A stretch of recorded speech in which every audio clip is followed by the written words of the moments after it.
بسم الله الرحمن الرحيم. السلام عليكم ورحمة الله وبركاته.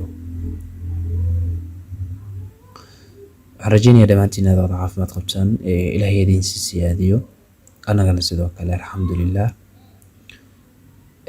waxaan maanta rabay inaan bal si aanba qaadno cashirkayagii iyo meeshii uu joogay, inagoo rajeynayo labada qeybood aan soo qaadanay, inkastoo fiidiyoyada ay badan yihiin laakiin inta badan waxay ku guda dhacayaan laba qaybood oo ah fahamka dulucda ama qaab dhismeedka ay u qoran tahay ama sida loo qaadanayo waxa loo yaqaano topiga, iyo qeybta labaad oo aan ka qaadanay oo ah qorista buugga daraasadda. idan waa laba qeyb oo kala madax bannaan. marka haddii aadan fahamsanayn dulucdaada waxa ay ka kooban tahay sida IV-ga, DV-ga, area of study, unit of analyze iyo dimensionkoodu, macnaha waxay ka dhigan tahay daraasadaada ma taqaanid weeyaan. berina banalka ama markaa buugga difaacanaysa su-aalaha ugu horeeya ee lagu weydiinayna waxaa ugu horeeya waxa loo yaqaano waa maxay IV-gaaga, maxay area of study-gaaga iyo wixii lamid ah. idan marka video gaar aan ka sameynay, idan marka hore waxaa muhiim ah marka inaad soo fiirsato videogaasiti dulucda aan uga sheekeynayna ama fahamka dulucda. waa marka labaadee waxaan kasoo hadalnay dimensionada IV-gaaga ay ku fadhiyaan oo asna video kale aan kasoo qaadanay. dimensionadaas iyagana labada videoba kor baan kuu soo saarayaa. waxaan rajeynayaa labadaas video inaad soo daawatid, kadib baa waxaa fahmi kartaa waxa aan ka hadlayno.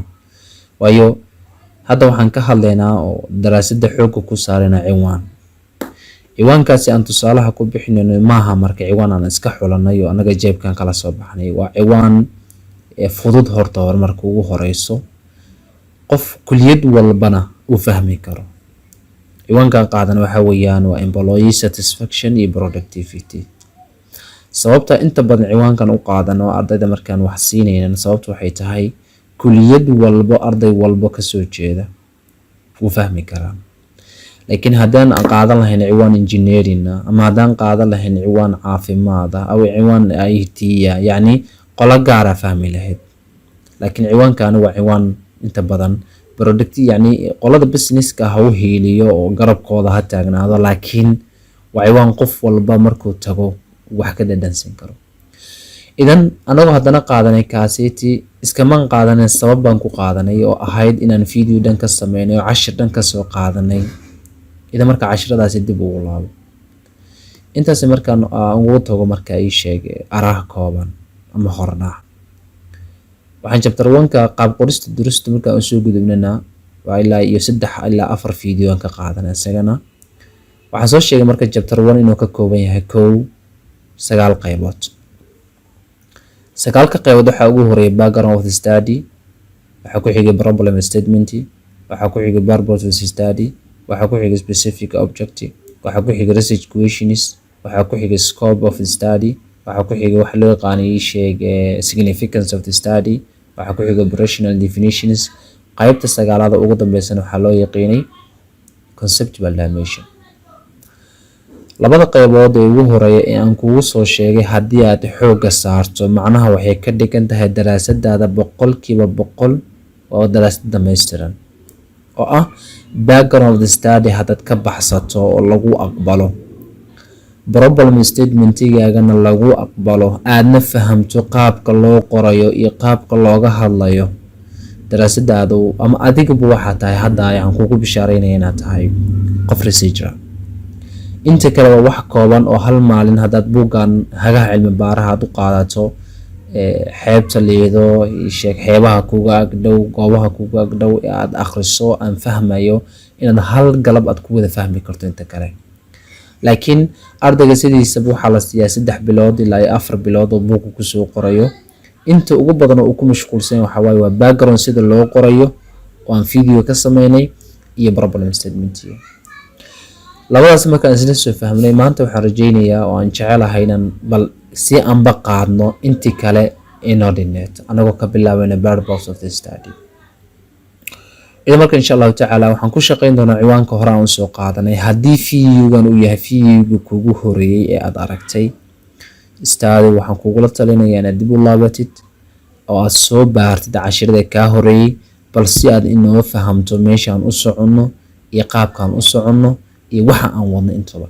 idan marka tan labaadna aan gudbina waxay tahay inkastoo aan rabin inaan gadaal ka deexo haddana waan sii sheegaya yani laalla haddaan ilaabo waa kaa haddaan ilaabana iyagoo ballaaraan sii gudageli doona. maxay tahay ustaadow 80% ama 98% ama dhaho laba aan reebo ardayda inta badan na soo booqanayso ama asxaabta inta badan na soo booqanaysa subscribe noo saarayso inta ugu badan waxay u badan yihiin arday hadda jaamacadda qalin jebinaysa. sababta ugu weyn noogu imaadayna ma aha inay maadada bartaan, waa 98% aan dhahay, laba baan reebay. waa maadadan inta u baro buuga si uu kaaga haro. istaado maadadan weligaa kaama hari doonto, anaa ku dhahayo weligaa academic intaa tahay kaama hari doonto. sababaha in kaaga hari doono waxaa ka mid ah buugga hadda aad qoraysid haddii lacag aad ku bixiso qof uu kuu qoro waa khiyaanada ugu weyneed ee noloshaada aad gasho, waana ka shalayn doontaa. waxaa laga yaabaa istaado beri inaad master aado, waxaa laga yaabaa inaad beri istaado yani reer yeelato, waxaa laga yaabaa beri istaado inaad mustaqbal yeelato, waana taad jaamacadda u gasho inaad mustaqbal yeelato. idan markaad jaamacadda qalin jebiso qof walba oo xaafadaada ka tirsan, hadduu yahay saaxiibka, haddaad waalid u tahay, hadduu walaalka yahay oo jaamacadda kaaga dambeeyo, adigu wuxuu koo soo doonan doonaa wax loo yaqaano recommendation, taladu maxay tahay? wuxuu ku dhihi doonaa istaadow walaalkay buuggan iga caawi. haddii aad maadadaan fahmin waxay ka dhigan tahay yani inaad ceeb faraha la gashay. waxaan kugula talinayaa inaad buugga keliya u baranine maadadan inaad u barato nafsadaada si aad sumcadaada ugu ilaashato. maadada tani waa angalka keliya ama xagasha keliya laga eego ardayga inuu yahay arday soo takharujay oo takharujkiisa noqday mid wanaagsan iyo inuu yahay arday fashilmay 4 sano jaamacadda uu fadhiyay. istaadu jaamacad waxba laguma barto. jaamacaddu waa meel garaadada keliya laga qaato, yani sumcadda keliya laga qaato. hebel jaamacad buu dhameeyey, laakiin macnaha guud iyo fahamka guud iyo yani ii sheeg yani wanaagga guud ee ugu weyn waxa weeyaan waa waxa aad taqaano weeyaan, xirfadda aad leedahay. waxaan kugula talinayaa istaadow inaad nafsadaada qiyaamin. maadadan waxaa lagu bartaa lacag $30 $40 ka yara lagu bartaa. haddii aad buuggaaga $50 ka bixiso maanaha waxay ka dhigan tahay fashila ogolahay. haddii aad waqti haynin waqti u samee inaad baratid isku day. intaas waxaan uga baxayaa overview guud ama wanaagga guud aan cashirka bal si aan ula qabsano aan u rabay. bal marka aan bal buuggeeni hagaha cilmi baaraha aan soo furano. buuggani hagaha cilmi baaraha horaan ugu sheekeeyey inaan kula laabto ma rabi. waa buug kaa caawinayo fahamka iyo diyaarinta iyo difaacashada daraasadaada. idan marka waxaan sheegnay background study-ga inuu ka kooban yahay chapter 1 kan ka hadlaya inuu ka kooban yahay ilaa iyo 9 qaybood. bal 9 qaybood aan kor istaagna. bal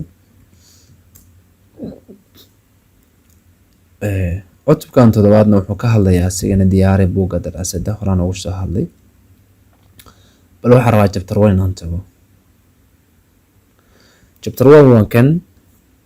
chapter 1 wuxuu ka hadlayaa 9 qaybood ee ugu horeeyaan background of the study iyo problem statement. maanta waxaan rabnaa marka inta ka hartay bal inaan isla wada fiirino. hore waan kuugu sheegay labadani ugu horeeya way culus yihiin. haddii labadaasi aad ku guuleysato macnaha waxay ka dhigan daraasadaada. sababtana video gaar ah ugu sameeyay sababtaas ay ahayd inay culus tahay inaan isla soo aragnay. haddana waxaa eegtaa intaanay hal mar isla qabanayna. idan intaanaan badan macnaha waxaa marka badnaanshahoodu ma ahane way yara fudud yihiin. waa dhammaantood waa hal paragraph weeyaan. idan marka waxaan ka bilaabi doonaa maanta maxaa loo yaqaanaa purpose of the study.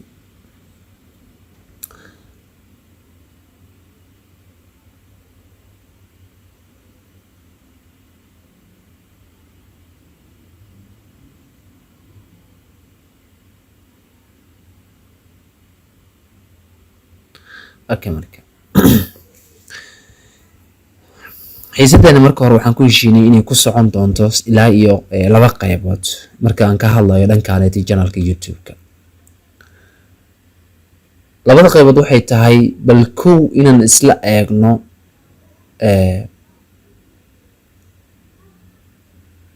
theory inaan qaadano oo aan fahanno horta waxa aan sameynayno. marka theory-ga ka dhiso ee theory-ga fahamto kadib aan isla eegno bal see loo sameeyaa waxaaniti. laakiin lacala haddii aan cashir qaada lahayn oo yacni ii sheeg aan fasal joogi lahayn macnaha waxay ahaan lahaa 3 qaab oo asigana kow inaan theory ka dhiso, 2 practical naga dhiso, 3 adiga lagu diro xiisada lamaad ee aad imaan doontid soo socoto aad keentid. idan maadaama marka cashiro toos aan qaadan inaga waxaan sameeynaa marka 2 qaybood oo ugu horeeya ku shaqeyn doona oo theory inaan ka dhisno kadibna bal aan sameyno waxa aan sameynayno. okay marka idan intaana inta geli marka waxa ka horeeyo overview kooban hadana ka sii horeeyo. kow waxaan rabaa inay ila ogaatid IV geena iyo DV geena iyo unit of analysis geena iyo area of study geena. video hore ku laabo. IV ga aan ku shaqeynayno wuxuu ahaa employee satisfaction. DV ga aan ku shaqeynayno wuxuu ahaa productivity. unit of analysis keena daraasadda aan u baarayno wuxuu ahaa waxa loo yaqaan Kai company. area of study maxaa la yiraahdaa waa daraasadda halka laga sameynayo waxay ahayd Muqdisho, Soomaaliya. idan afartood maxaa la yiraahdaa IV maxaa la dhahaa, DV maxaa la dhahaa, unit of analysis maxaa la dhahaa, area of study maxaa la dhahaa horaan u soo qaadanay. just waxa rabo marka inaan xasuusano kaliya waayo haddaad ilaawdo macnaha waxay ka dhigan tahay waxa la sheegi doono aydan waa hilmaamaysa yacni ma fahmaysid. waxa intaas raacsan marka dimensionadii aan ka sameynay IV. dimension maxaa la yiraahdaa asna waan soo qaadanay inaan waqti ku bixi maraba video dhan oo yaraan 30 daqiiqo kor u dhaaf ayaan ka soo sheegnay. idan intaasi aad oo haysta marka halkan soo gaartid wasla socon karnaa. laakiin problem statement haddaadan faham yacni aadan ii sheeko qolada hadda aan soo sheegay aadan fahamsanayn macnaha marka meeshan soo gaadho waxay ka dhigan tahay yacni inaan la fahmin gaarigana aad ka dhici doontid. idan marka waa yahay maxaa la yiraahdaa marka problem statement balance isla eegna marka luqadan halkan ku qoran. problem statementigu waa qaybta saddexaad ee buugaaga ama waa qaybta saddexaad ee chapterka koowaad ee daraasadaada taasi oo aan ka badnayn hal paragraph kaliya ama hal sentence ay noqotaa sometimes hal sentence yacni hal hawraar hal jumlad taasi oo lagu muujiyo IV-ga iyo DV-ga ee daraasadaada ka hadlayso. kow qaybta ay xarunta daraasadda xooga saarayso oo ahayd unit of analysis. unit of analysis waxaa loo yaqaanaa cidda daraasadda aad u sameynaysid ama xarunta daraasadda aad ka baaraysid iyo goobta ay ku taalo xaruntaasi daraasadda loo sameynayo ee ahayd unit of area of study. markii qaybtan la qorayo marka ama la diyaarinayaba waxa la isticmaalo waxa loo yaqaan action 5 waxaana banaaneen ama aan la ogoleen inaad isticmaasho waxa loo yaqaan emotional verbs. kor marka purpose of the study marka jaamacadaha qaar way ka tagaan jaamacadaha qaarna way qoraan waxa loo yaqaan purpose of the study. haddii jaamacadaada ay ka tagto skip iska dhig ka gudub haddii jaamacadaada ay qaadatana soo qoro. idan marka intay wax aad weynaheed inaad wax ka tagtaa yara qurux badan marka inta ka tagi lahayn marka wax walbo meeshan lagu soo qaato waan soo qaadanayna. purpose of the study marka waxaad ku sheegaysaa afartii haday aan soo xusay ahayd IV-gaaga, DV-gaaga, area of study-gaaga iyo unit of analysis-gaaga. qaybtan markaad qorayso marka waxa qasaba inaad adeegsato waxa loo yaqaan action verb. waxa mamnuuc inaad adeegsato emotional verb. idan marka tusaale ahaan afartan ama saddexda meesha ku qoran macnaha ayaga kaliya ma aha tusaale waaye. tusaale ahaan marka waxa lagu ogolyahay inaad isticmaasho ereygan oo kale to investigate waa action verb. investigate inaad baartid, to examine, demonstrate يعني erayada marka waxa loo yaqaan action verb waxaan lagu ogolaan inaad tiraahdo to see, to hear, to test, to feel. horena waan kugu sheegay maadadan research methodology-gu 3 shay kaga baahan tahay. kow waxay kaga baahan tahay time inaad siisid oo maalintii ugu yaraan 5 saac 6 saacaad siisid inaad kor fadhidid oo baartid si aad u fahamto. laba waxay kaga baahan tahay inaad taqaano adeegsiga computerka haddaad taqaano way kuu fududahay fahamkeeda. 3 inaad fahamsan tahay wax loo yaqaano luqadda Englishka. inaad taqaano ma aha dhowr jeer waa soo sheegay inaad fahmi kartid weeyaan. hadda meeshan waad u jeedtaa to see iyo to investigate waxay ku kala bedelan yihiin. ereyada emotionalka waxaa loo yaqaana ereyada acsaabta la xiriira. acsaabta waxaa waaye ereyada dhagaha iyo sanka iyo afka, ereyada dareenka ma aragta, inaan aragno, inaan maqalno, inaan dareeno, inaan dhadhamino, waxaas inta laguma ogolo. waxaa lagu ogolaya inaad isticmaasho ereyadan to investigate, to examine, to terminate iyo wixii lamid ah. okay, saan hore usoo sheegno jaamacadaha qaarkood way ka tagaan, sidoo kale jaamacadaha qaarna waxay u yaqaanaan magacyo ay kamid tahay general objectives of the study ay kamid tahay.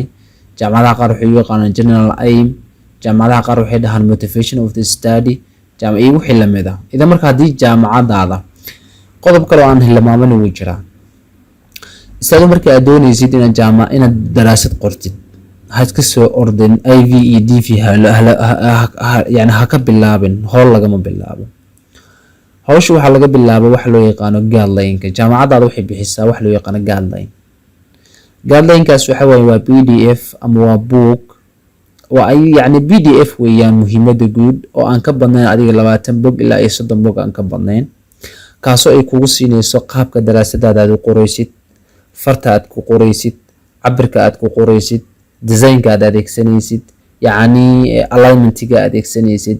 idan istaad marka haddii aad haysidid guideline-kaas marka waxyaabaha aan kuu sheegayo waxaasaa ka keenaysa. jaamacadaada fiiri meesha mabaraboyska ma qaata ma ka tagta ayaa kuu sheegaya guideline-ka kuu sheegayo. general objective may u taqaanaa jaamacadaada, ma general aim may u taqaanaa, ma motivation may u taqaanaa, guideline-ka u taqaanaa. haddii aad guideline-ka haysan justika guideline-ka soo qabso, jaamacadaada weydii, supervisor-kaaga weydii, waa lagu soo tuurayaa, iska eeg fiiri. xitaa guideline-ka waxyaabo badan oo kuu faa'iideynaya. intaas waxaan ugu tegaynaa purpose of the study. qaybta labaad waxaan ka bilaabeynaa research questions. research questionsku waa qaybta afaraad ee chapterka koowaad ee daraasadaada. haddii aad buugga hagaha cilmi baaraha ee hadda aan wax ka akhrinayo haddaad haysatidna research question research object see loo qoraa waxaad ka eegi kartaa bogga 85aad ka eegi kartaa. hagaha cilmi baaraha haddaad haysato sida loo qoro research questionskaagana research objectiveskaaga halkaas ka helaysaa. idan marka research objective maxaa la yiraahdaa? waa qaybta afraad ee chapterka koowaad ee daraasadaada, taasi oo cilmi baaruhu ku muujinayo sida uu ku gaari lahaa hadafka guud ee uu ku doonayo inuu daraasada ku muujiyo, taasi oo ku saleysan IV-ga iyo DV-ga saameynta isku leeyihiin. waxaa sheegtay IV inaad ka sheegaysid daraasadaada, sidoo kale DV aad ka sheegaysid daraasadaada. idan waxaa eegaysaa marka hadda ciwaanka aan qaadanayo ah employee satisfaction-ka iyo productivity-ga waxay isku leeyihiin saameyn. IV-gaaga waa maxay? waa employee satisfaction. DV-gaaga maxaa waaye? waa productivity weeyaan. idan waxaa saameyn lagu leeyahay marka waxay tahay productivity, waayo shaqaale la-aan productivity suurtagal ma aha.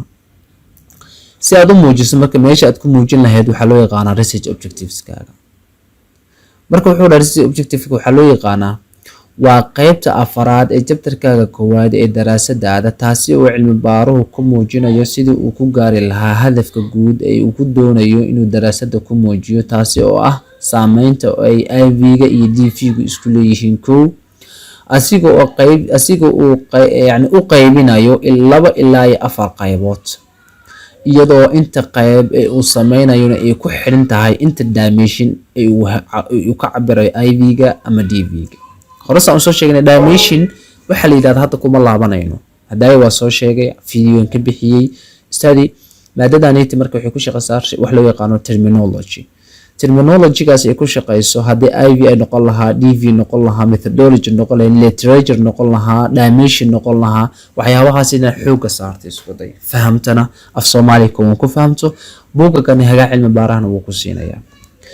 Okay, sidoo kale markii aad haddana adeegsanaysid ama aad diyaarinaysid qaybtan loo yaqaano research questionska waxaa lagu ogol yahay inaad adeegsato waxa loo yaqaano maxay action verb laguma ogolo waxa loo yaqaano emotional verb. Action verb maxaa kamid ah marka ereyadana kamid ah marka waxaa kamid ah ereyada loo yaqaano tusaale ahaan to investigate kamid ah, waxaa kamid ah waxa loo yaqaano to assess, waxaa kamid ah to establish, waxaa kamid ah to look at, to assess, to find out, waxaa kamid ah to determine, waxaa kamid ah to ascertain, waxaa kamid ah to examine, waxaa kamid ah to establish iyo wixii soo halmaala. Ereyadaas marka waxaa loo yaqaanaa action verb. Halkaas waxaan uga baxnaa research objectives. Research questionska marka asigoo qoran waxaad ka eegi kartaa maxay bogga 85 haddii aad haysato bogga hagaha cilmi baaraha. qaybtani waa qaybta 5aad ee chapterka 1aad ee daraasadaada, taasi oo yani qaab su'aalaha aad ku muujinayso qaybihii uu cilmi baaruhu ku soo muujiyay qaybta kore ee 4aad ee loo yaqaano research questionskaaga. qaybtani qayb fudud ma aha, kaliya waxaa su'aal ahaan u bedelaysaa wixii aad ku soo qortay research objective-kaaga aad su'aal ahaan u qoraysaa. idan marka meeshan joogto waxaa loo baahan yahay wax yar inaad gadaal u laabatid. qaabka loo qoran waxaad ka eegi kartaa bogga 85aad, intana waan ku samayn doonaa.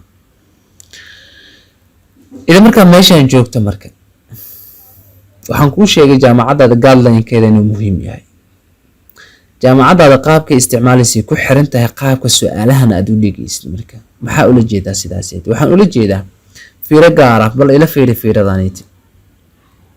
haddaba qaabka aad su'aalaha u dhigayso ama aad u diyaarinayso waa mid ku xiran sida ay doonayso ama ay kuliyadaadu yani kaa dalbatay in aad u dhigto. kuliyadda aad dhigato, jaamacadda aad dhigato, departmentiga aad dhigato, guideline bay leedahay. guideline-kaas sida ay kaa dalbato ay ku xiran tahay sida aad u diyaari lahayd research questionska.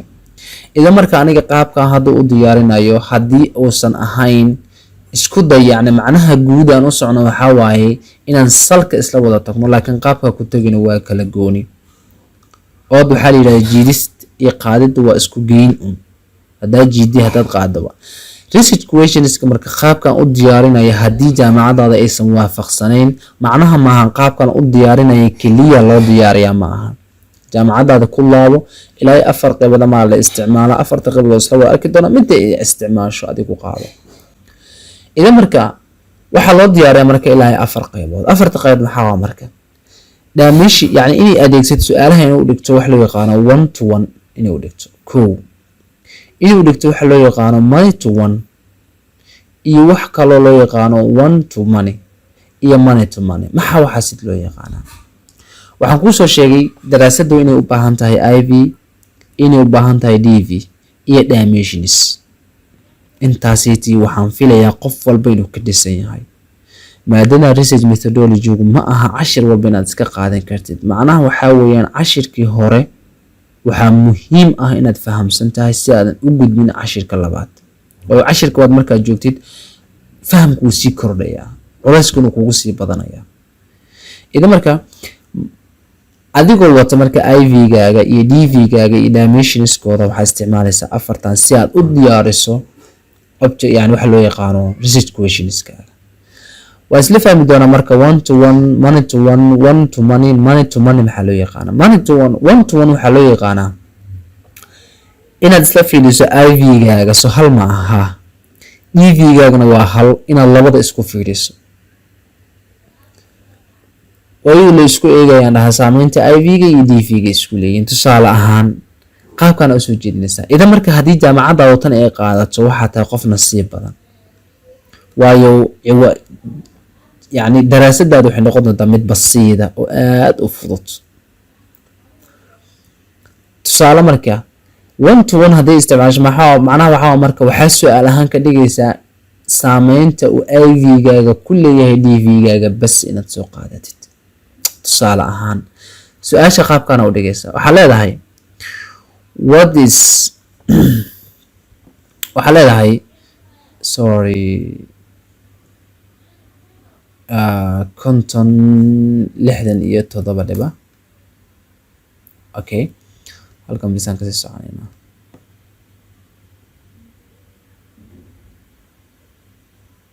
okay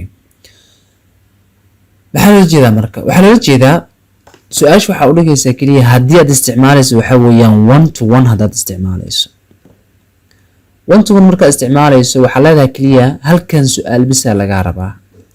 what is the relationship waa maxay xiriirka between ka dhexeeya productivity iyo customer satisfaction. sorry laakiin anaga meeshan waxaan gashanaynaa employee satisfaction. gadaaltan waxaa raacsin doona wax loo yaqaano yani ileen buugana hagaha cilmi baaraha tusaalaha u adeegsanayo iyo anaga ciwaanka aan ku shaqaynayno way kala gedisan yihiin. hadda meesha wuxuu isla eegayaa productivity iyo customer satisfaction ka saameynta isku leeyihiin. laakiin inagu ciwaankan waxaa waaye employee satisfaction iyo productivity. buugga ciwaanka marka oo hagaha cilmi baaraha aan tusaalaha ku bixinayno macnaha maxaa yani tusaale ma aha inaan equationka aan qaadan doono. buuggana hagaha cilmi baaraha waa buugga cashirka ka qaadanayna bas inay il fahamteena rajeynaya. idan marka buuggan ciwaanka uu qaata marka waxaa IV ka ah productivity waxaana DV ka ah customer satisfaction. hadda labada ayaa madax bannaan mataqaana marka kana madax bannaan waayo haddii productivity-gaaga uu quality fiican yeelan macmiil ma qancin kartid. inta badanna IV-ga iyo DV-ga waxaa lagu fahmaa istaadow haddii laiskaa qaso waxaa ku kala fahmi kartaa labadani kan hadduu yimaado kan kale u imaan karo. fiiri tusaale ahaan IV meel lagugu qoray DV-na meel lagugu qoray laakiin adigu kale ma garanaysa makana DV makana IV ah. see ku dareemi kartaa waxaa ku dareemi kartaa dhadhan ahaan. waxaad isweydiisaa keliya labadan eray ee meesha lagu qoray keebaa kan kale la-aantiisa aanan joogi karin. aan ku celiyo laba shaya meel lagugu qoray labadan eray lagu yidhi IV keebaa noqon kara DV keebaa noqon kara macnaha waxaa weeyaan keebaa saameyn lagu leeyahay keebaasan saameyn lagu lahayn.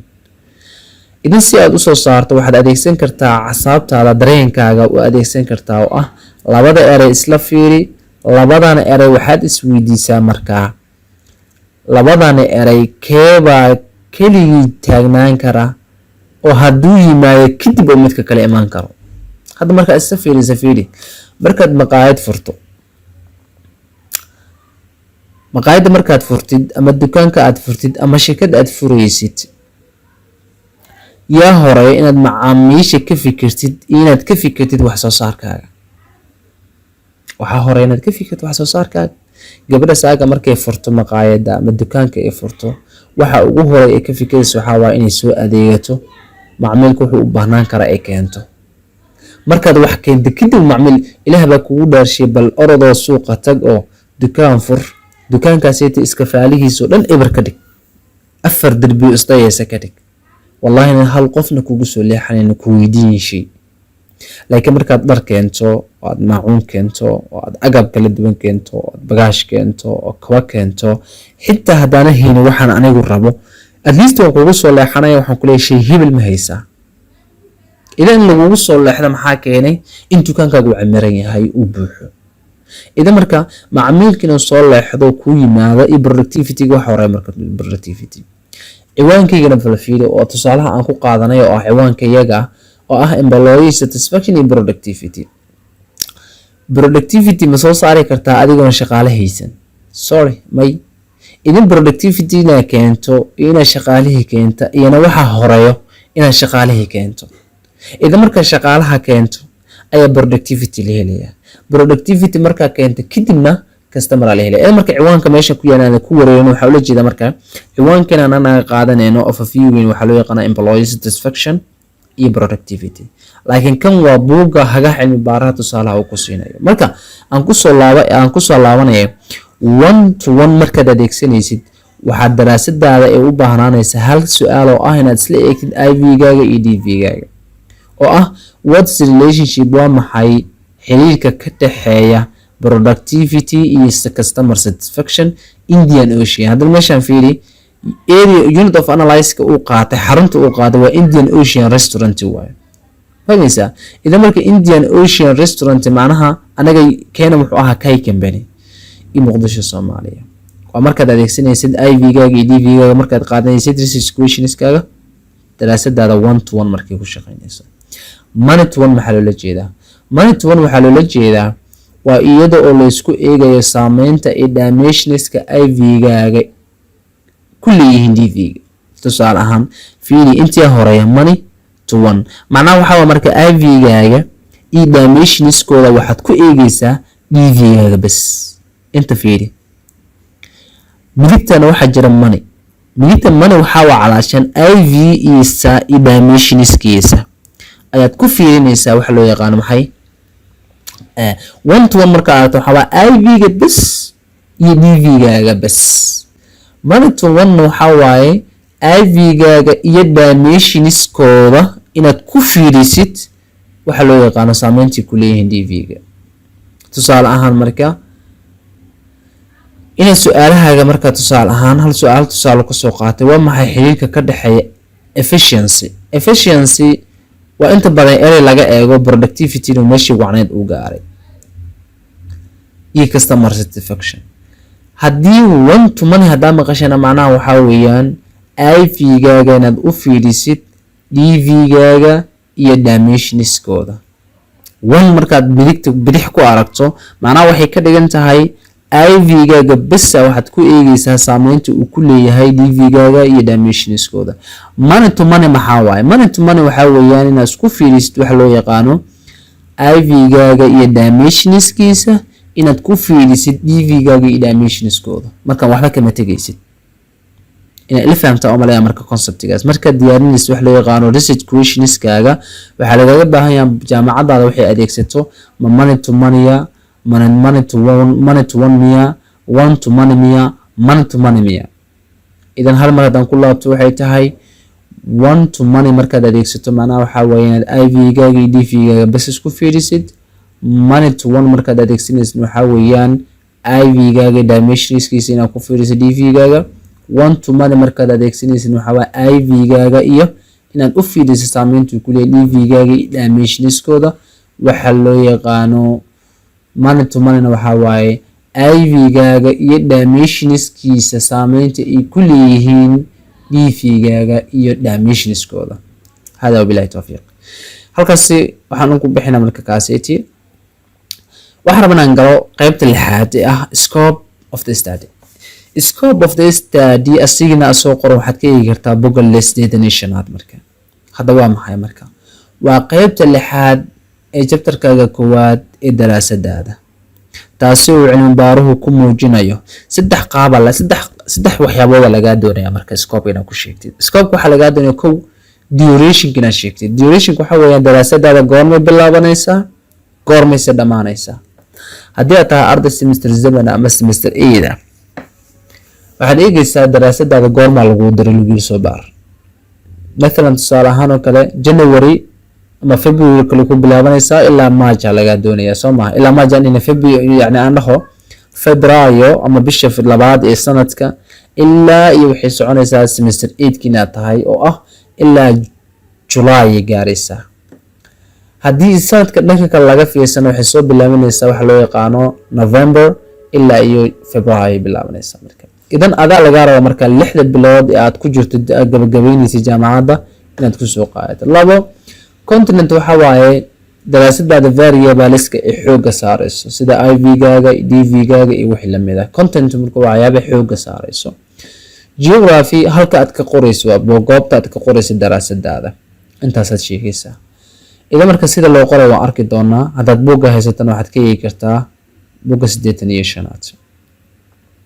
sidoo kale waxaan rabaa inaan eegno wax loo yaqaano significance of the study oo ah qaybta 7aad ee daraasadaada. tan marka waa qaybta toddobaad ee chapterka koowaad ee darasadaada. tan cilmi baaruhu wuxuu ku muujinayaa ama aad adiguba ku muujinaysaa daraasadan ayaa ka faa'iideysanayo, sidee buu ugu faa'iideysanayaa. labada su'aal bis ay ugu jawaabaysaa. waan isla eegaynaa qaabka ayadoo qoran buugga aad haysatana buugga 85aad inta badan. operational definitionka qeexitaanada badan aan galama rabi, laakiin waxaan rabaa inaan overview kaas iyo kaliya. operational definitionka waxa waaye waxaad qeexitaan ka bixinaysaa IV-gaaga qeexitaan ka bixinaysaa, IV-gaaga qeexitaan ka bixinaysaa, dimensionskaaga qeexitaan ka bixinaysaa. intaas ma isla fahmay? operational definitionka isagoo qoran boga 68 ka eegi kartaa, laakiin see loo qoraa? waxaa loo qoraa kaliya waxa weeyaan IV-gaaga fiiri, DV-gaaga waxaasoo dhan maanta kaama harayaan. daraasada intaad qorayso dhan kaama haraya. idan waxaa muhiim ah marka mar walba inaad maanka ku hayso, cilmi fara badan aad u hayso. IV-gaaga iyo DV-gaaga iyo dimensionskooda sharaxaad ka bixinaysaa. wax kale oo lagaa doonaya malaha. conceptual dimensionkan waxaa weeyaan waa isla eegi doonaa isna qaabka u qoran yahay, laakiin waxaan rabaa in isna overview ka bixi oo ah waxaad sawir ku muujinaysaa IV-gaaga dimensionskiisa, DV-gaaga iyo dimensionskiisa sawir ka bixinaysaa. intaas oo isla fahnaa malayna. marka si waqtigoona u koobnaado awgeed waxay raagelinaa marka yacni qaabkii loo qori lahaa waxaan hayta aan samaynaynaa.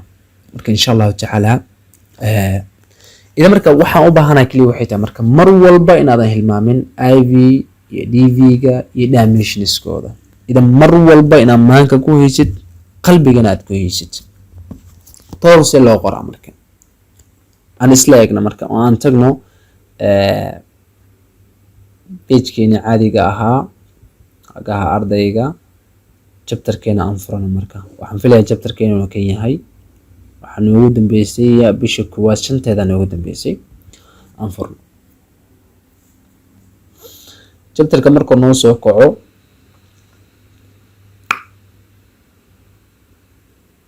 waa kan chapterkeenii inta wuxuu noo joogay waxa loo yaqaana problem statement inuu joogo. anuu 4 qaybood aan soo dhaafnay ka sheegnay. maanta waxaan rabaa markaa inaan qaybtii afraad isla galno. problem statement 1.2 kan waxaan dhihi doonaa marka 1.3 aan dhihi doonaa. 1.3 wuxuu ah marka purpose of the study. fartan iyo waaweynta rajaynayaa kaliya halkaana ka yareysanayna. idan marka hadda waxaan noo bilaabanayaa shaqadii guud aan noo bilaabanayso.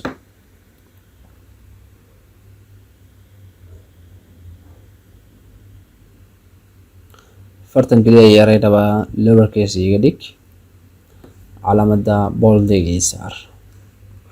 idan marka purpose of the study si loo qoraa. purpose of the study waxaa leedahay marka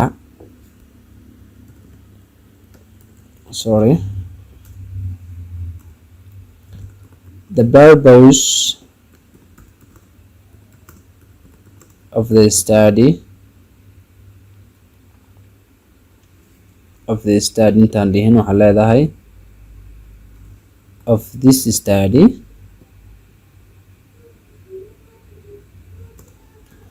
is to assert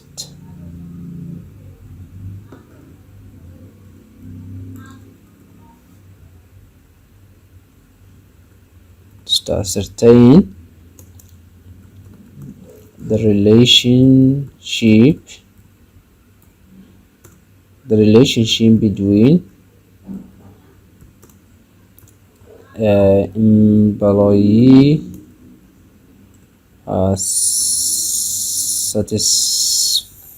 satisfaction and productivity of company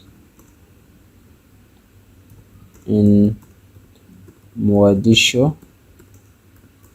Somalia. waxaan filayaa intaas inaan fahmi karno. boldega ka qaado, farta kan ugu horeyna maxay u weynayso. idan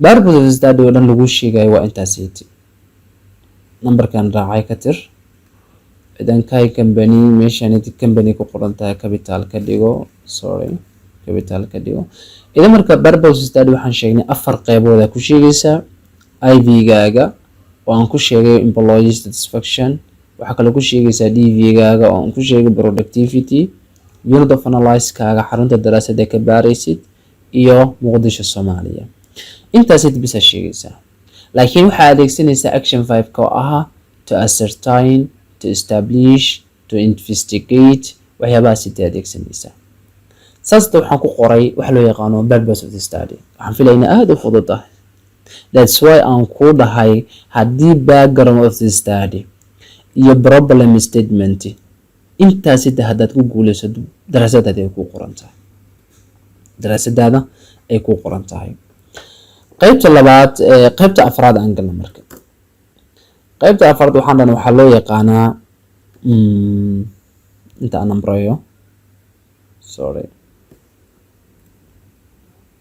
iskada waxaana marka qaybta afraad waxa loo yaqaanaa specific object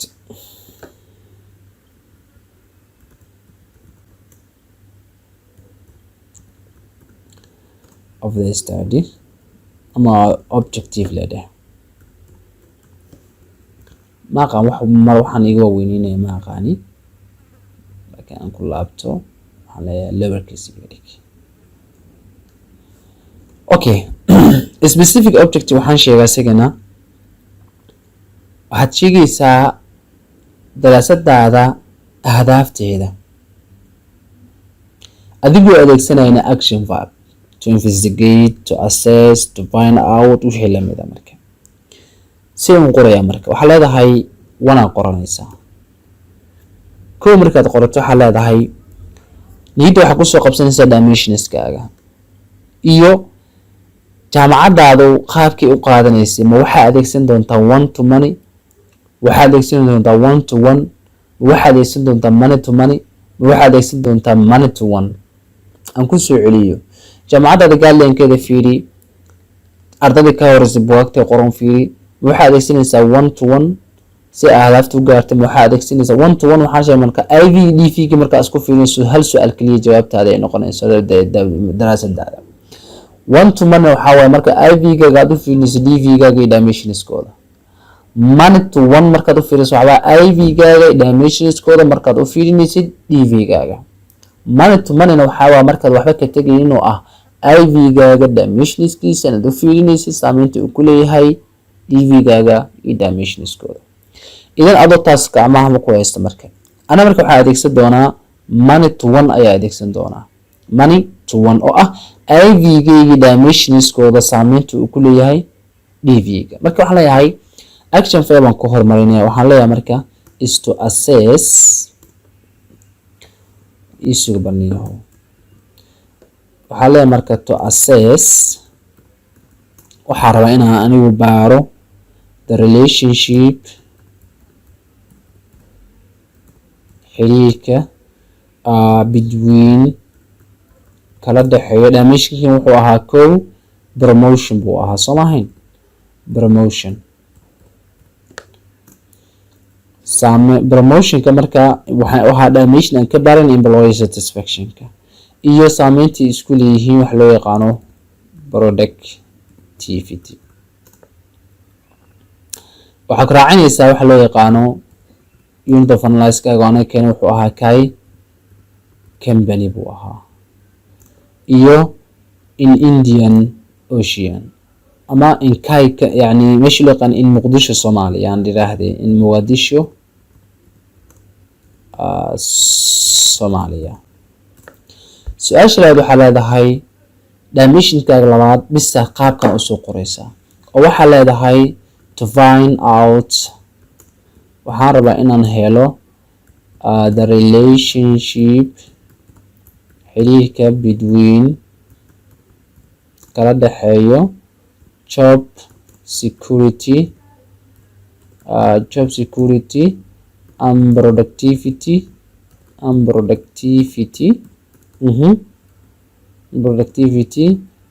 kai company in Mogadishu, Somalia.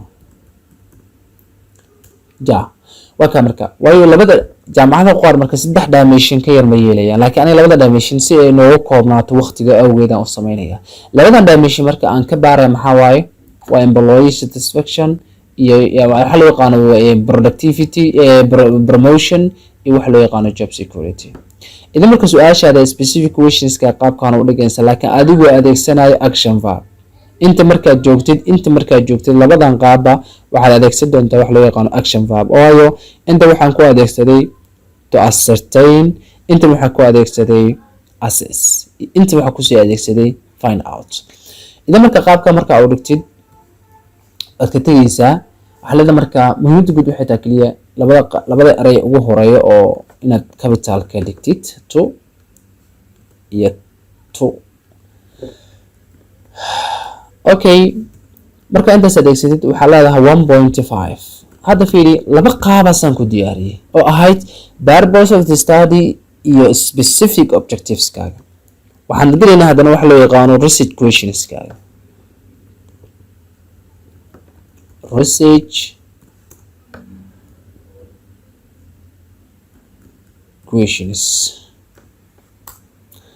research questions oo maxaa tahay research questions wax kale ma aha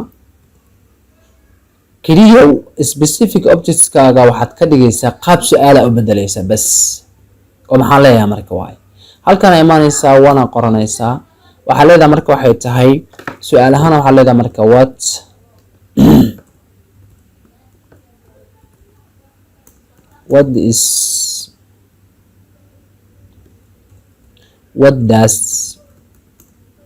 what does the relationship and what does the promotion iso kobiyey what does the promotion waa maxay yani relationshipska uu ku leeyahay halkan relationship iyo geli waa maxay what is the relationship does promotion waa maxay marka xiriirka uu la leeyahay waxa loo yaqaano half with productivity gaaga uu leeyahay intan iso koobiyeedana intan soo qaadanaysaa halkana keensanaysaa kaliya halka xabo ay ku kala duwan waxay tahay waxaa raacinaysaa question mark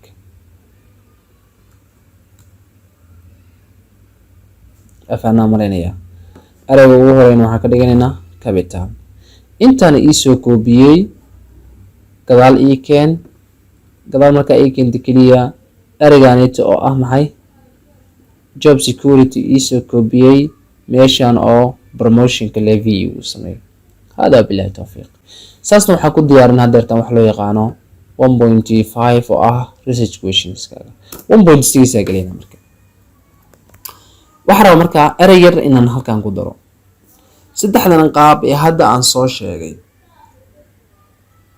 saddexdaba waxaa laga rabaa inaad adeegsato action verbs kaaga oo marka labaadee jaamacadaada markaad research questionska iyo specific objectiveka markaad raadinaysidna waa inaad iska fiirisaa jaamacadaada waxay ku shaqeynaysaa 1 to 1 money to 1 1 to money money to money macnaha guudna waa soo fahamnay 1.6 ka aan rabo inaan galno waxaa loo yaqaanaa scope and limitation balaasna isla fiirino oo qeexitaankiisa waan soo aragnay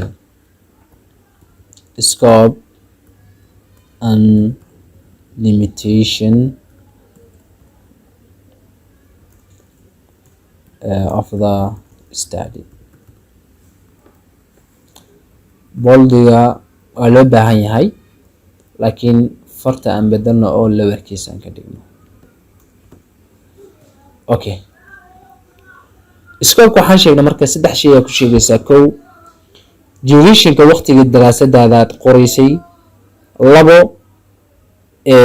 contentigaaga xooga ay saarayso variableska xooga ay saarayso saddex iyo waxa loo yaqaano ii sheeg geographigaaga ahaantaada meesha wax ka qoraysid idan marka waxaad adeegsanaysaa idana sidoo kale action verbs ka adeegsanaysaa, laakiin tan waxaad u adeegsanaysaa tusaale ahaan marka waxaa ka bilaabay geography ahaan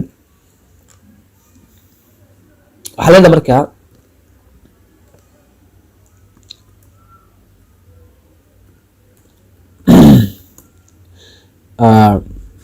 this study ama the study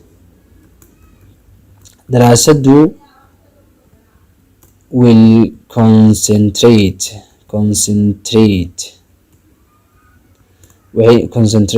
yani waxay xooga inta badan saari doontaa departmentiyada shaqeysa marka mathalan marka productivity maadaama aan ka hadlayno departmentiyadaas waxaa loo yaqaanaa operation soo maaha iyo sales marketing iyo idan waxaa leedahay marka anaga waxaa xooga saari doona waxa loo yaqaano waxaan saari doonaa sales operation waa scope-ka geography-gaaga ahaantooda waa operation iyo saddex waxaa leedahan marketing department waayo shirkaduhu waxay leeyihin departmentyo badan waxaa kamid ah finance department, waxaa kamid ah marketing department, operational department, waxa loo yaqaano inventory department, waxyaabahaaseti hadda meeshan oo kale inaan ka baxsano marketing waxaan gashan karnaa inventory department waxaan la jeedaa marka departmentyada inta badan ay xooga saareyso ay sheeg daraasadaada. idan intaasi markaad sheegto geography-ga waxaad sidoo kale leedahay waxa loo yaqaano maxay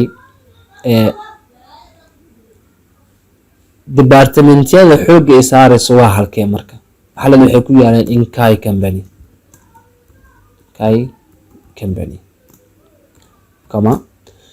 Kai companies markaad sheegtay kadib waxaa haddana eegeysaa waxa loo yaqaano headquarterkeeda intuu ku yaalaa ma headquarterka ma departmentya maya haddaad doonto muxuu siisid laakiin laga yaabo inay headquarter tahay waxaa leedahay marka taasoo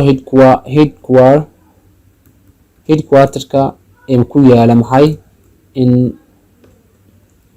Mogadisho Soomaaliya hadda intaas waxaa ku xusta waxa loo yaqaano geography intaasaa ku sheegtay geography-gaaga marka daraasadaada inta badan maxay xooga saareyso waxaa weeyaan inta capital iga dhig geography-ga xooga ay saareyso waxaa ka ah marka waxa loo yaqaan maxay departmentyada saleska operationka inventory departments shirkadda Kai company ee quarterkeeda Muqdisho Soomaaliya ku yaala intaas markaa sheegtay kadib waxaad ku xijinaysaa waxay tahay in continent haddana waxyaabaha ereyada inta badan ay xooga saareyso content waxaan sheegay variableska ay ka hadlayso maaha waxaa leedahay marka in content yani guud ahaana alxamdulilah in content marka waxaa leedahay in content waxay xooga saari doontaa remuneration yani waxa loo yaqaano sheeg remuneration mushaaraadka waayo employee satisfaction haddaan wada xooga saareynaa waxa loo yaqaano fairness of treatment waxay xooga saari doontaa sidoo kale development hadba adiga waxay kula noqotay xooga saareysaa training idan shaqaale inaad dhiirigelisaa u baahan tahay training waxaa sidoo kale xooga saareysaa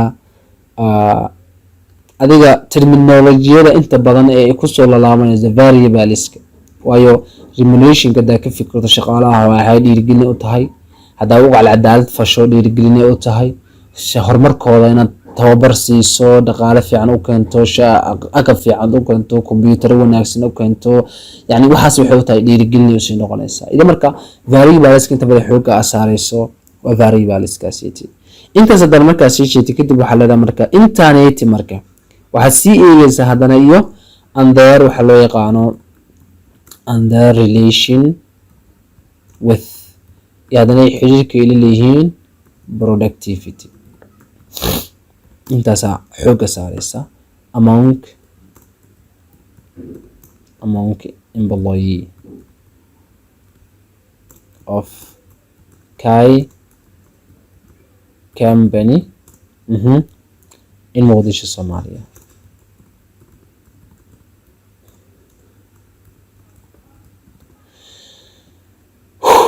intaan hadda waxaa ku sheegto waxa la yaqaan content, waxyaabaha xoogga saarayso.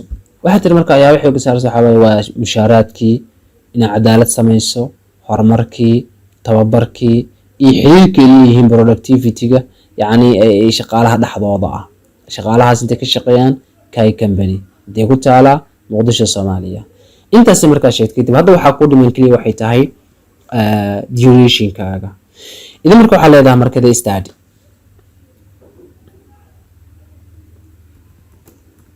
and the study daraasaduna will carried out waxaa inta badan lala faguri doonaa laga bilaabo tusaale ahaan marka aniga maadaama hadda aan joogno January waxaa leena marka waxaan iska daraasadeena ka soo qaadayna inaan hadda semesterka ugu dambeeya ku jirno. waxaa leeyahay marka hadda waxaan ku jirnaa marka bishii koowaad 27 2022 waa hadda waxaan xiisada aan yani video duwayaan ka hadlaya. idan marka waxaan iska dhigaynaa marka inaan hadda qorano, laakiin adiga xilliga aad joogtid waxaa laga yaabaa sanadaha dambe inaad daawanayso sida laga yaabaa. idan marka sanadka aad joogtid ku qoran doontaa marka that's why marka hadda aniga waxaan iska dhigayaa مثلا inaan ahay arday semester 8 ama semester 6 ama semester yani hadba semesterka kugu dambeeya jaamacadda buuga aad qorayso. marka ka soo qaad marka aniga semesterkiina February ka bilaabanayo ilaa March oo marka waxaa leeyahay marka daraasadan waxaa la qori doonaa waxa loo yaqaan bisha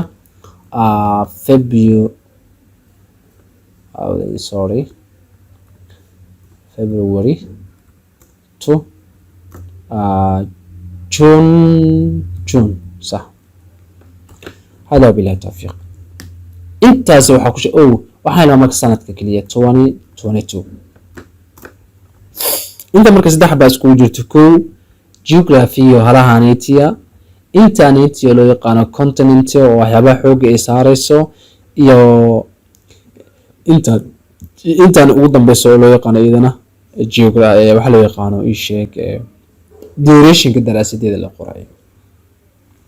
hadda tan waxaan gelaynaa qaybta 7aad ee loo yaqaan significance. waa maxaa tahay marka? bismillah.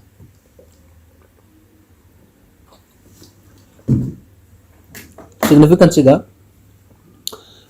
waxaa leenahay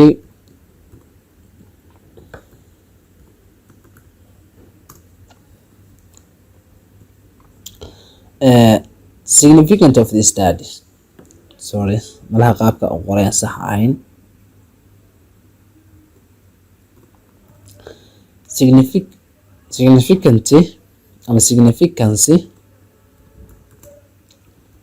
of the study.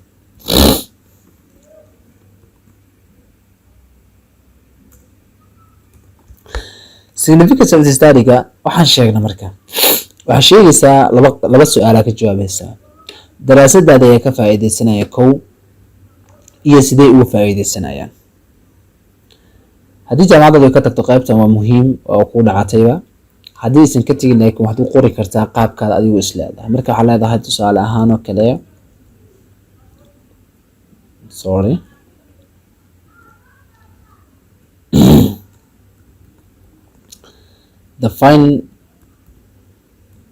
the findings of the study. the findings marka maxay tahay? the findings macnaha waxaa weeyaan natiijooyinka ka soo baxaya daraasadda will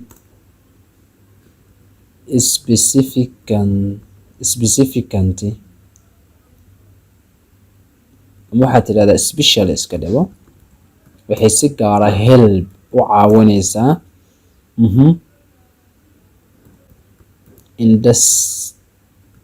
industries ayay caawinaysaa. okay, industrygaas ay tahay marka industrygaas waxaa dhigi kartaa marka tusaale ahaan intoo kale waxaa gashan kartaa small and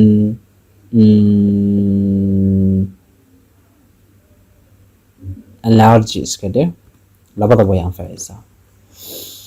labadaas sita waxay u anfacaysaa marka kuwaasoo doonaya marka to improve.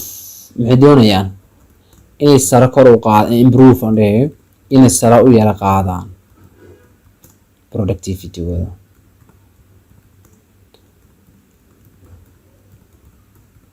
Their productivity. Ayagoo haddana u maraya marka waxay u marayaan marka through increase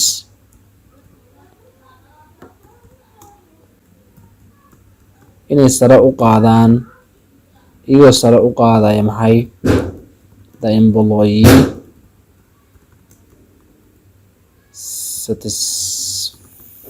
satisfaction. kow waxaa dhahda mana fiiri marka waxaa dhahnay qaybtani capitalize nooga dhig si uu daraasadu qurux badnaato. waxaa tahay marka natiijooyinka kasoo baxo daraasadani waxay si gaar ahaan u caawin doontaa small and large industries ka caawin doontaa. sidee u caawinaysaa marka small mid kasta ma caawinaysa ee mathalan hadda isbitaalka markuu bilow yahay waa small industry weeyaan. tusaale ahaan oo kale jaamacad waa small industry weeyaan. industry kasta ma caawinaysa marka halaan tiraahdo marka waxa tusaale ahaan waxaa tiri findingska ee daraasadani kasoo bixi doona natiijada ay soo saari doonto waxay inta badan caawin doontaa small and large industrieska, laakiin kulligood maya waxay caawin doontaa keliya industry walba oo doonayo inuu kor u qaado productivity-giisa asagoo u maraya employee satisfaction-ka. daraasad walba ama maqaayad walba ama hotel walba ama shirkad walba oo doonaysa in productivity-geeda ay kor u qaado iyadoo adeegsanaysa employee satisfaction-ka daraasadeeda way caawinaysaa. intaasi tada kuma ekeysan kartid, haddaad doontana waa ku ekeysan kartaa. sidoo kale waxaa leedahay marka dhibic markaas waxaa leedana the study haddana daraasadu ama the findings of the study iska dheh ama daraasadu helps waxay caawinaysaa waxaa iska dhahdaa maxay ama shall be used ama shall be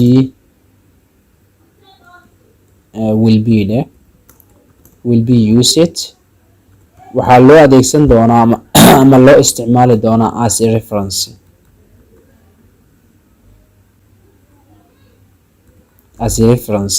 yaa u adeegsan doono waxaa loo reference waxaa loogu adeegsan doonaa future researches marka waa goore waa meelaha in the area of the productivity. daraasad walba oo productivity wax ka baari doonto buugay wuxuu noqon doonaa maxay yani wuu caawin doonaa buugaaneti. wuxuu kaloo caawin doonaa productivity kelimahe an xataa wuxuu caawin doonaa related field. fieldigaas maxaa kamid ah marka productivity-ga keliya ma caawinayo, wuxuu caawinayaa shirkad walboo doonaysa inay raadiso job security, shirkad walboo doonaysa promotion inay ka hadasho, yani IV-gaaga iyo variableska ay ka wada hadlaysa daraasadaada wax walboo adeegsanaya maxay buugaaga way caawin doontaa. dhibic oo yay kale caawin doontaa marka waxay kaloo buugana caawin doontaa dhigi kartaa marka wax loo yaqaano policy makers kanit. tusaale ahaan oo kale the study haddana waxaad dhigi kartaa and will help waxay kaloo caawin doontaa the policy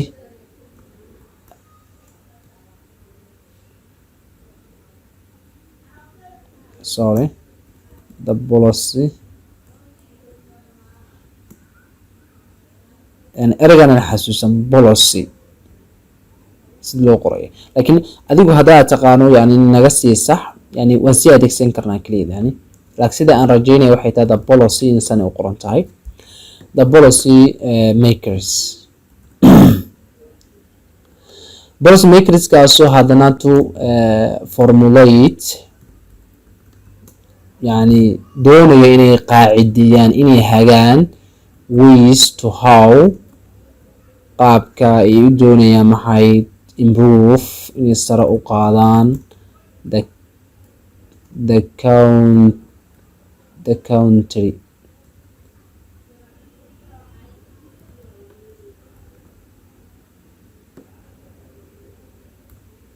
the country's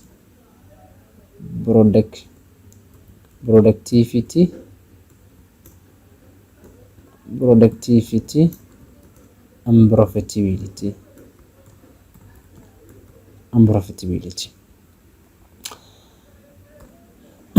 intaasiti waxaa ku ekeysan kartaa wax loo yaqaano adigoo kusii daran doono buuggaaga inuu caawin doono ardayda kaa dambeysay ay u qaadan doonto citation ahaan u qaadan doonto yacni wax alla waxaa doonto meeshaan waa gashan kartaa laakiin inta ugu badan maxay waxaa fiican inaad raadisid buwaagtaada buwaag adiga kaa horeysay June capital looga rabaa meeshaasiti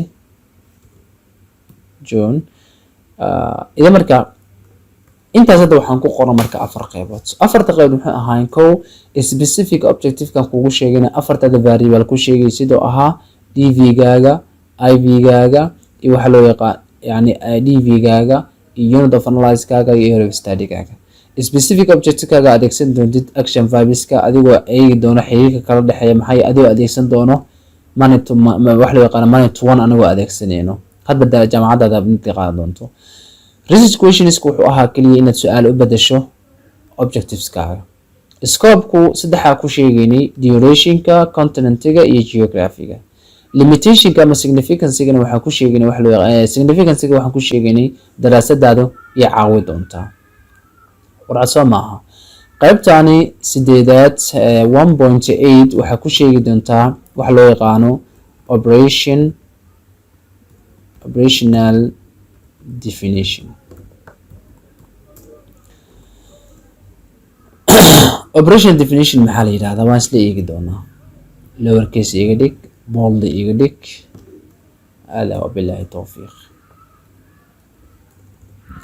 Operational definition waxa weeyaan inaad qeexdo wax loo yaqaano IV gaaga kow inaad qeexdo wax loo yaqaano dimension 1 kaaga laba inaan qeexdo dimension 2 gaaga saddex inaan qeexdo dimension 3 gaaga ilaa iyo aad ka gaaraysid dimension 4 kaaga waa haddii aad qaadatay waay waa marka laakiin iyo inaad adeegsato aad sharaxdo DV gaaga markaan san goorma u design gareyn kartaa marka istaado lama ogolo inaad IV gaaga sharaxdid kadib aad DV gaaga sharaxdid kadib aad dimension ka sharaxdid now waxaad adeegsan kartaa maxay ina marka hore maxay aad adeegsatid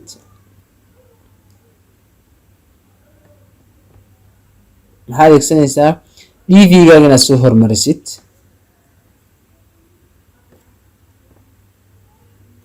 oo kadib IV ga dimensionskooda aad sharaxdo waa markaad qaadato money to one markaad qaadatid weeyaan tan waxay ku xiran tahay qaabkaad u qaadato haddii aad qaadan lahayd 1 to 1 hadaad qaadan lahayd waxaa sharx lahayd kaliya maxay IV gaaga iyo DV gaaga bas sharx lahayd dimensionada maxay hawada ku cuni lahayd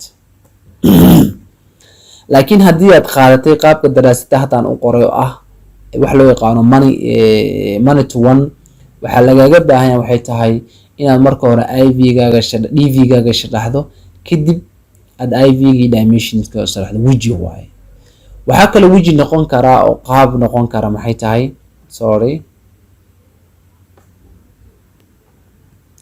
waxaa kale wiji noqon kara DV gaaga inaad soo qaadatid oo gadaal aad geysatidna waa wiji kale idana waxaa la diidayaa kaliya waxay tahay dimensionskaaga iyo IV gaaga inuu u dhaxeeyo maxay DV ga oo aad dhahdo maxay IV aan sharxay kadib waxaan sharxayaa DV aan sharxa kadib dimension aan sharxa ma qurux badnaanayo ina intaas la fahmaysan waa rajaynaya si waa daraasada u qurux badnaato anaga hadda waxaan qaadanay money to one ayaan qaadanay oo waxaan sharxi doonaa IV geena dimensionskooda iyo DV geena qaabka design-ka aad u dhigaysid marka waxa weeyaan inaad IV ga sharaxdo mar walba inay isku xigsadaan marka IV ga iyo dimensionskooda aan loo dhaxaynin marnaba okay marka IV gana muxuu ahaa marka IV gana wuxuu ahaa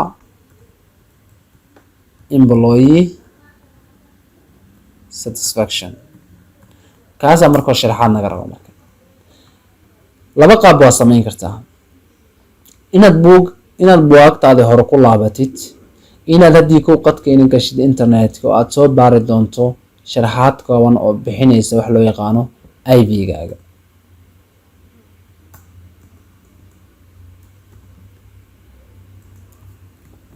IV ga marka employee satisfaction maadaama uu yahay bal aan ku laabana marka buugteeni hore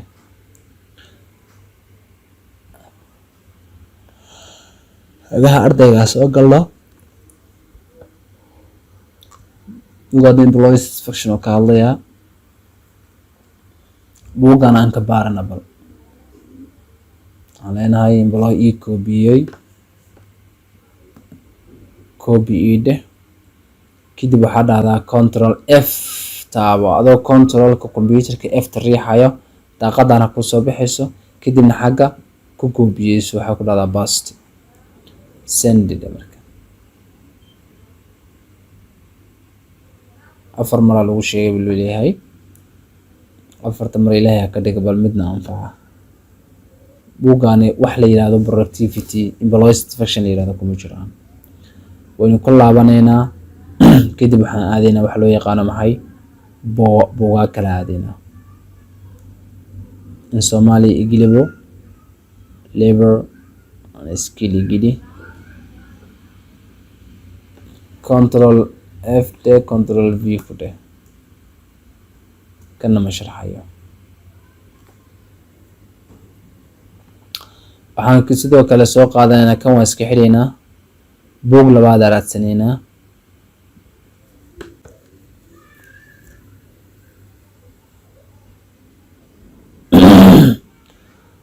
buugteena hore bis la dhex wareegona control V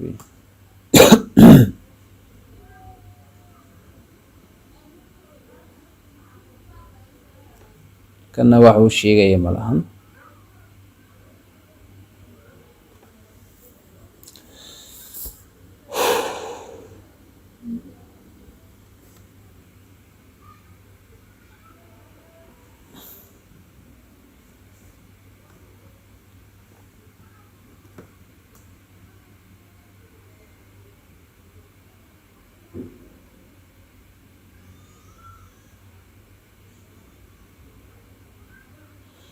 kana waxba kuma qorno markuu saska hada wareegsado waa laga baxaa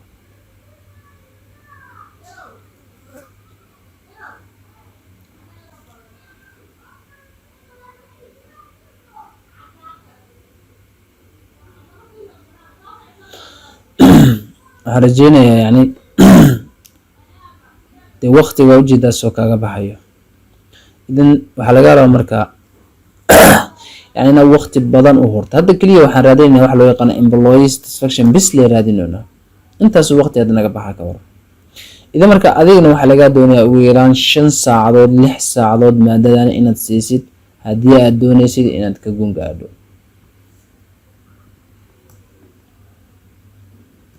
كان نقول حبكم وقرنا وحن سمين كرنا مركا إن سومالي نوان كبحنا وحنقلينا IV galba employee satisfaction yiraahdo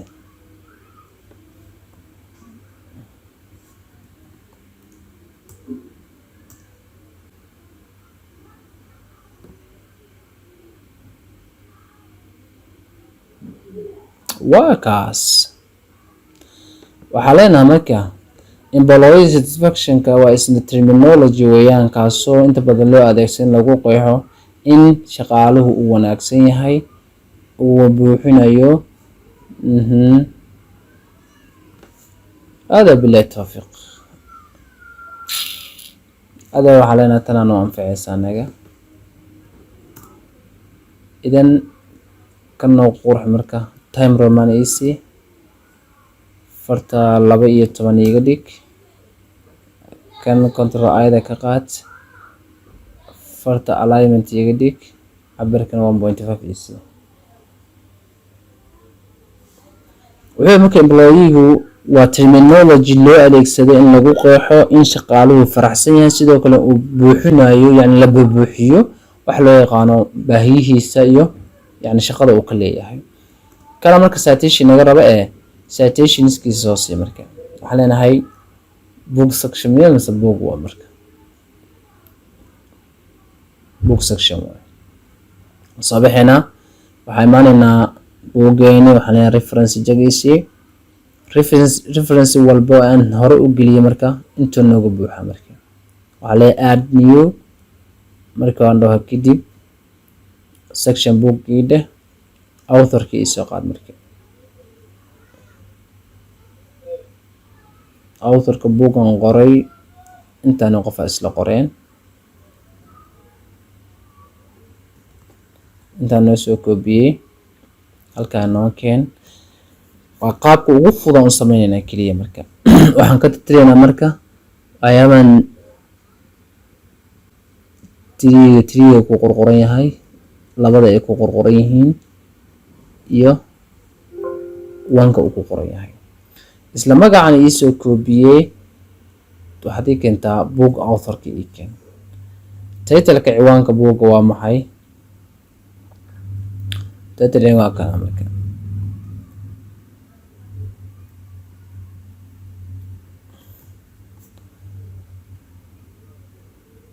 halkaan ii keen, half oo ii soo qaaday, igu celi.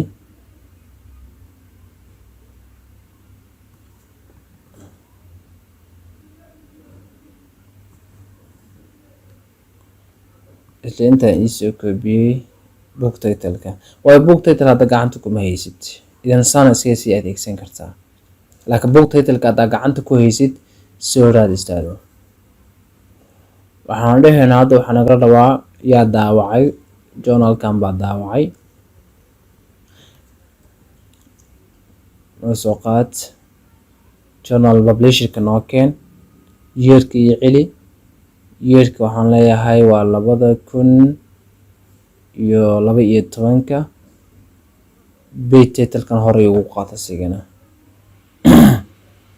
hadda waa buugga ma ogtahay.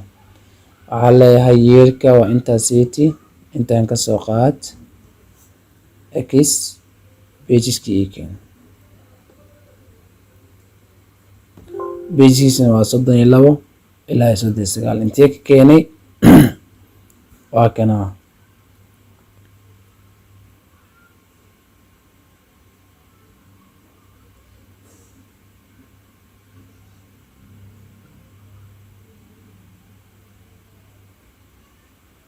pagekiisa waa kana 32 ilaa 39. waxaan oo dhan kaliya magaaladana departmentyada ka fiirinayna waxaa leenahay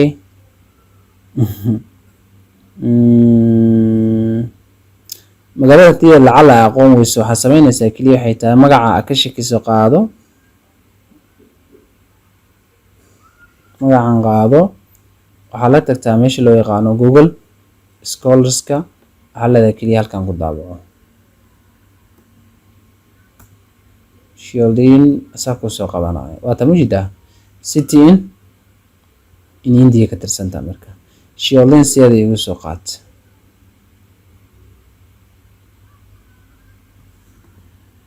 هذا بلا توفيق. انت waxaan ku haysaa citation iyo waxa loo yaqaano qorista ama qeexitaanka employee satisfaction-ka.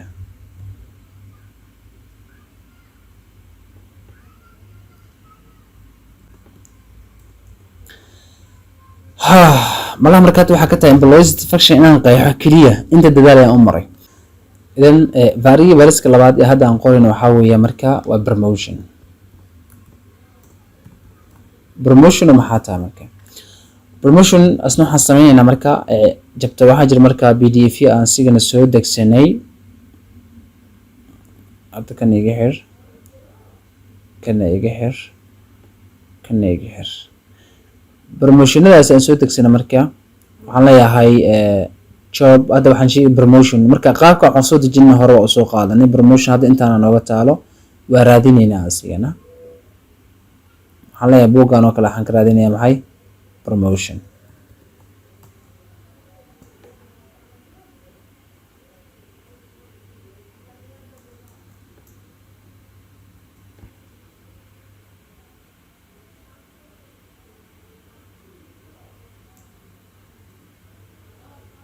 waxaan leeyahay promotion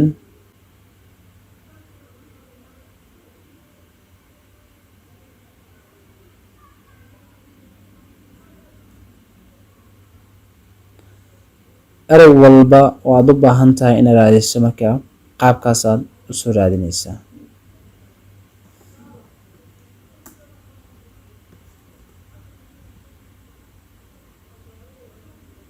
inta promotion qurux badan ma ku jiro, maadaama uusan ku jirin marka waxaan leenahay waa ka tegaynaa waqti kuma bixinayno. waxaan leeyahay control F promotion iyo raadi. idan marka hadda hal eray oo aad raadinaysaa saan ugu wareeraysaa, bal ka waran qofka raba daraasad dhan inuu hal bil inuu ku barto isla hal bil inuu ku qor doonayo, waa naga cilmi badan yahay soo maaha. fiiri erayga promotion keliya hadda intaan oo waqtiya u maraynaa. idan daraasad walba saana ugu raadinaysaa marka.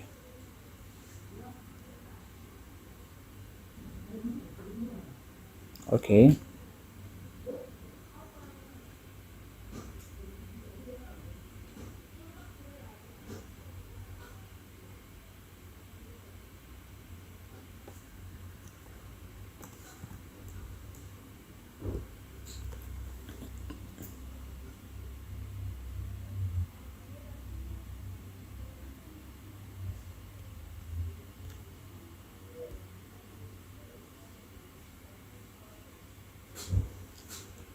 waxaad samaynaysaa haddana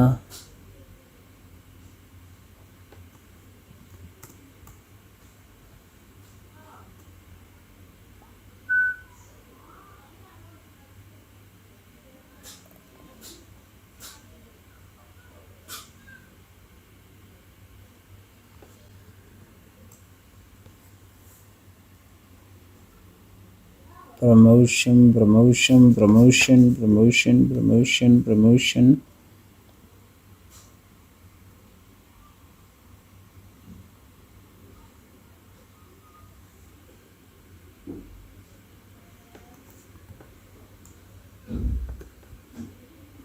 bixi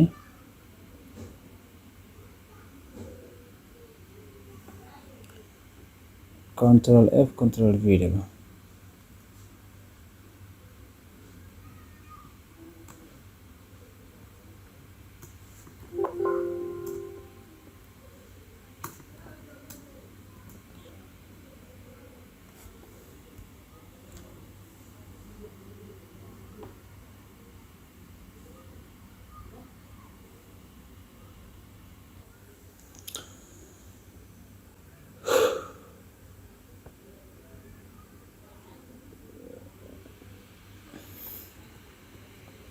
promotion meelo ka baxay la yaabo.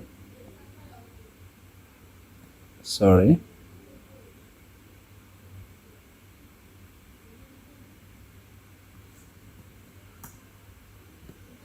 okay marka erayga ingiriiska hadda aan soo qaadana bal promotion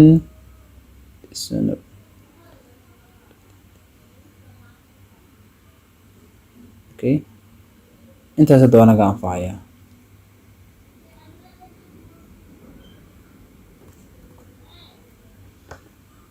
okay hadda waxaa noo dhiman job security. job security maxaa tahay?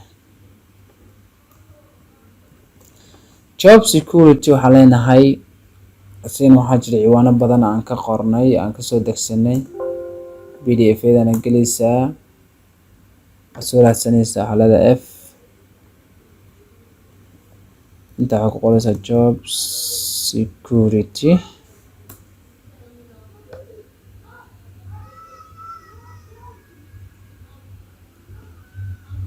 waynu kala nahay.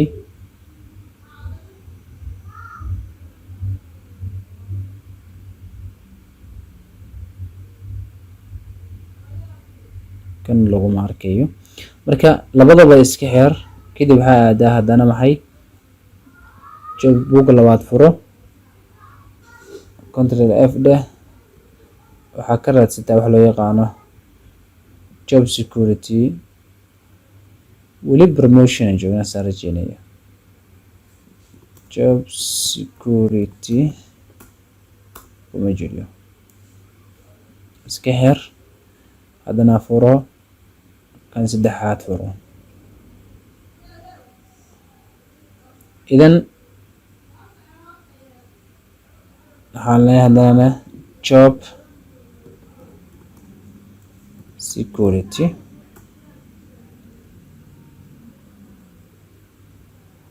kanna waa naga diiday.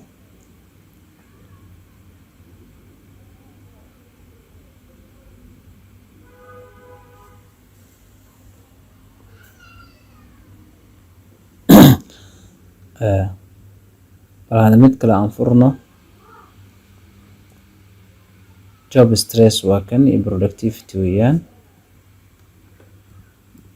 Job security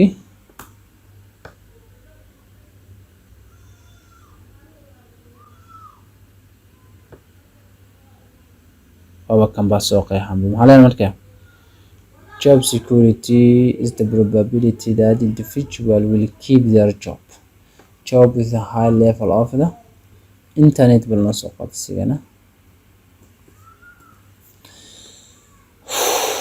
إذا مركا كان wax citation aan ka bixinayna ma lahan waayo citationku inta badan naga lama marraba. Ay fahamteen Virginia. Control C D Control F baaso. hadda waxaan oranay xataa IB oo ah productivity kaliya.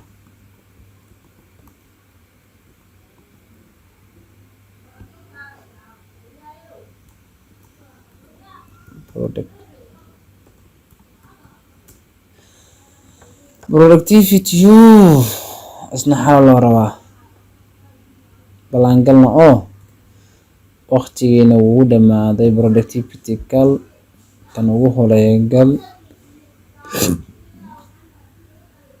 productivity waa kana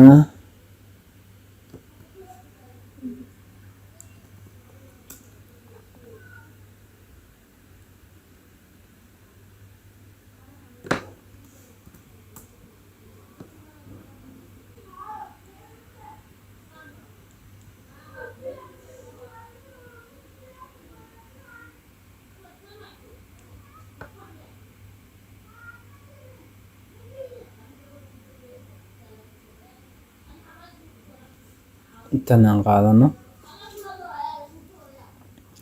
dhammaantood marka eray saasa ugu xuleysa. kan kale marka deertan waxaa leenahay iga dhig wax loo yaqaano maxay lower case iga dhig.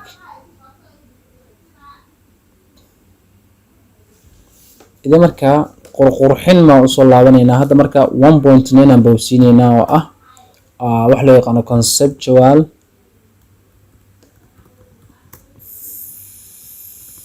framework. conceptual framework maxaa la yiraahdaa? conceptual framework wax kale ma aha. saan u dhisan garaysanaysaa waxa leedahay insert tagi kaliya. insert marka tagto meesha aad dhihireed shape iga door fahmaysaa. tusaale ahaan shape dooro marka aad doorato kadib waxa leedahay kan iga daa xagga iga dhig yani kor iga saar kadib waxa leedahay draw waa leedahay waad dooranaysaa waayo kan inaad wax ku qorto xoogaa way yar dib adkaanaysaa. ida marka kan markaa samaysid waxa leedahay haddana drawing mid kale ii samee haddana mid kale ii samee haddana mid kale ii samee mid kale ii samee.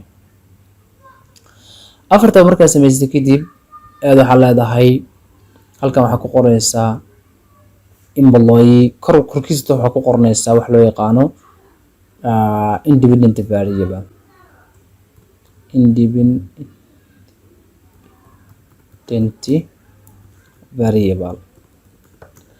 markaa ku qorto kadib intaa imaanaysaa waxaa ku qornaysaa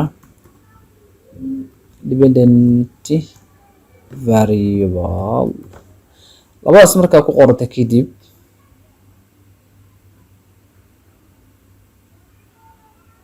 labada markaa ku qorto kadib inta waxaa ku qoraysaa marka independent variable kaaga oo ah employee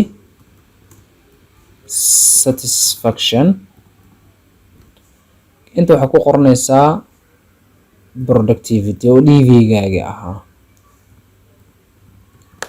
labadaas markaa ku qoratid anaga ciwaankana sheegayna ma ogtahay inta waxaa ku qornaysaa dimensionska. dimensionskana muxuu ahaa employee-gaan ka qeexayna wuxuu ahaa kow promotion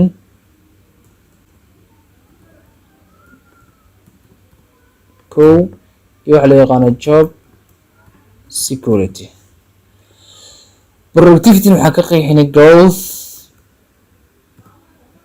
iyo waxa loo yaqaano profitability.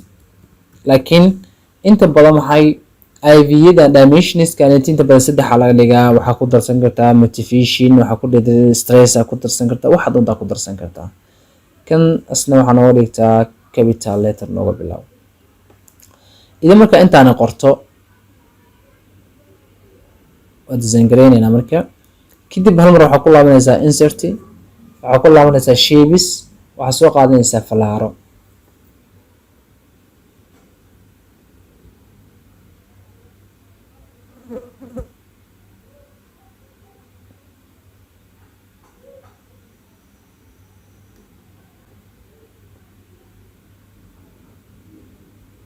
halada marka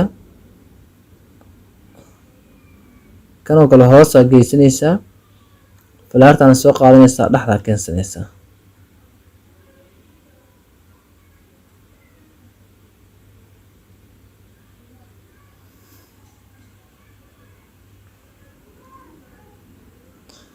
control C leh, control V leh. xabadda marka qaado, intaada qaado marka hor kan soo qaado, inta keenso. ujeedadu kan qaad marka falaartan halkan geyso, kadibna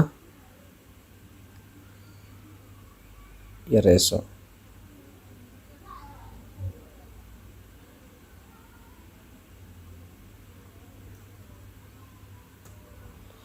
okay, haddana control C dheh, control V dheh, xabadana soo qaado, inta keenso, kadib maxaa sameynaysaa qallooci.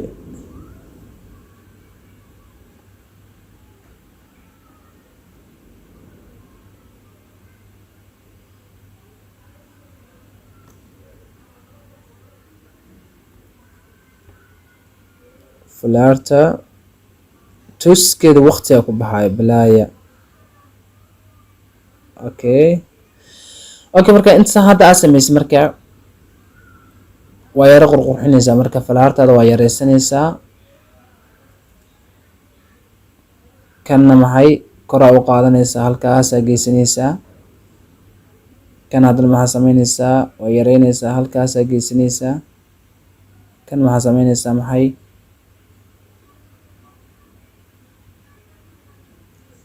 halkaasaa geysanaysaa. inkastoo ay fiican tahay in isla wada ballaariso yani waqti dheer aan ku ballaarayna ma hayno runtii, yani dee videoga sii dheeraanayo hadhowna dee culeyskiisa wuxuu noqonayaa dowladkiisi wixiisa. marka kan sidoo kale way dhinaysaa. hada bila tawfiiq. araganeti waxaa ka dhiganaysaa capital letter ka dhiganaysaa. sidoo kale bidana waxaa ka dhiganaysaa capital letter ka dhiganaysaa. wala soo maha conceptual animation hadaa maqashana waa internet kaliya. IV-gaaga iyo DV-ga IV-gaaga iyo DV-gaaga qeybihiisa maxay waxaa ku sharaxaysaa qaab sawir ahaan qaabkan bisle. waxaa leedahay independent variable, sidoo kale asigana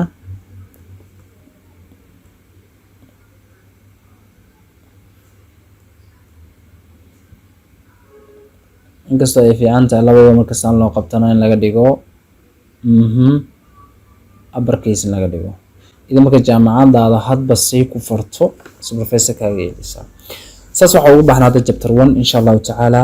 qaybta koreyso kale idana hal mar isla wada qabanayna. control A aan wada dhahaynaa, time roman aan ka dhiganaynaa, farta 12 aan ka dhiganaynaa, specific kan jag isi sidoo kale kan 1.5 iga dhig. hada billahi tawfiiq. promotion kaneti marka aan qurxinaynaa kan control B EC B iga dhig.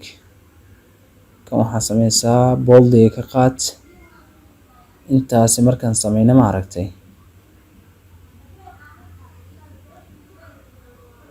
oo jeeda marka daraasadda marka saasi u qurux banaanaysaa. marka calaamadaha guudguudka aan sameynay inagu bisle inaan ku garno bisle rabay. labadan inta ii soo qaad, control E D halkaas gee.